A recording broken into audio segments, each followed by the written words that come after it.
Halo teman, kali ini saya akan share 4 langkah terbaik hadapi penagihan debt collector. Nah, video ini saya buat khusus buat teman-teman yang sekarang sudah melakukan GoPay atau gagal bayar di pinjaman online agar lebih kuat mentalnya untuk menghadapi yang namanya debt collector. Langsung saja kita ke pembahasannya. Yang pertama, teman-teman harus atur mindset terlebih dahulu. Nah, sebelum debt collectornya datang, teman-teman harus atur mindset dulu. Kalau yang namanya pinjaman online, terutama GoPay, itu menyangkut tentang perdata ya teman. Jadi tidak akan ada hubungannya dengan pidana. Jadi tidak ada unsur hukum atau pidana hukum yang akan teman-teman hadapi.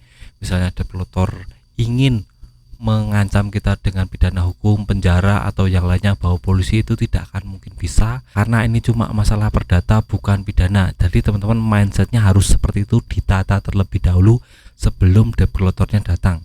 Nah, umpamanya debt collectornya sudah datang, teman-teman yang pertama suruh masuk dulu, tanyakan identitas lengkapnya dari KTP, dari surat penagihannya dari pinjaman online ya, terus surat sertifikasi dan surat kuasa dari pinjaman online. Ini penting karena sekarang banyak sekali penipu yang coba untuk menipu teman-teman. Takutnya nanti teman-teman jadi korban. Salah satunya sudah bayar pinjaman online di debt collector tapi malah di aplikasi pinjamannya tidak lunas, malah cenderung terus bertumpuk utangnya. Jadi ini harus kita perhatikan teman-teman. Nah, kalau sudah memastikan dan debt collector bisa menunjukkan surat-suratnya, itu teman-teman wajib untuk yang namanya bernegosiasi teman-teman. Itu kalau teman-teman punya uang bisa bernegosiasi tentang yang namanya hutangnya, kita bayar hutang pokok saja. Tapi kalau teman-teman sudah mentok nggak punya uang, teman-teman coba saja untuk cuekin saja debt collectornya. Teman-teman hadapi seperlunya saja, bicara seperlunya saja, jangan terlalu aktif dalam berbicara. Nanti debt collector akan coba untuk menggiring opini teman-teman, memainkan mental teman-teman agar teman-teman terjerumus ke yang namanya takut, frustasi atau yang lainnya, kecewa tentang pinjaman online ini, dan teman-teman bisa terintimidasi dan akhirnya teman-teman akan melakukan berbagai macam cara agar membayar tagihan pinjaman online. Nah, ini menjadi titik balik yang harus teman-teman lakukan agar teman-teman tidak terjebak oleh debt collector itu. Jadi teman-teman harus hadapi saja, cuekin saja, datang ya juga seperlunya saja, dan yang paling penting ini jangan pernah berjanji untuk membayar.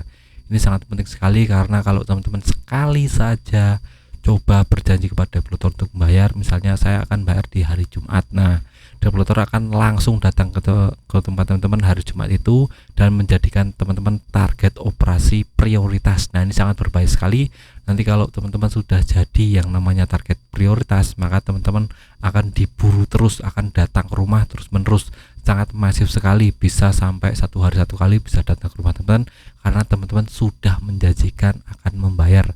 Nah, saya harap teman-teman tidak menjanjikan ini karena teman-teman akan dijadikan target prioritas. Jadi teman-teman bicara sepertinya saja, bicara saja, saya sekarang tidak punya uang membayar, terserah mau diapakan. Nah, seperti itu debt collector akan berpikir ulang untuk menagih teman-teman karena teman-teman sudah pasrah, sudah ikhlas tentang keadaan teman-teman. Ekonomi teman-teman sedang terpuruk, jadi yang namanya pinjaman online itu akan coba untuk menghasut teman-teman agar membayar tagihannya. Jadi teman-teman pasrahkan saja, ikhlaskan saja, bicara seperlunya, cuekin saja.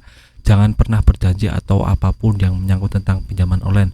Teman-teman bicara saja, kalau saya nanti ada uang saya akan bayar, tapi untuk sekarang saya nggak punya uang, seperti itu. Jadi janjinya kalau kita punya uang, bukan janjinya hari akan lunasi. Itu beda ya teman. Jadi teman-teman camkan ini dan coba praktekkan langsung kalau debt collector datang ke rumah. Nah, kalau teman-teman nggak punya mental, teman-teman coba untuk pulang ke rumahnya jam 9 malam ya teman, karena untuk peraturan OJK terbaru debt collector itu boleh menagih jam 8 pagi sampai jam 8 malam. Jadi untuk jam 9-nya aman dari penagihan debt collector.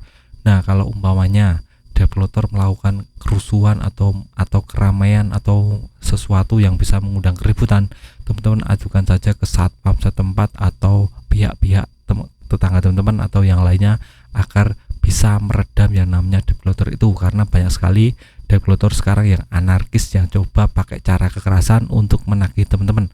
Jadi teman-teman camkan ini, lakukan ini, langsung coba untuk praktekkan langkah-langkah yang sudah saya berikan ini agar teman-teman aman dari penagihan debt collector.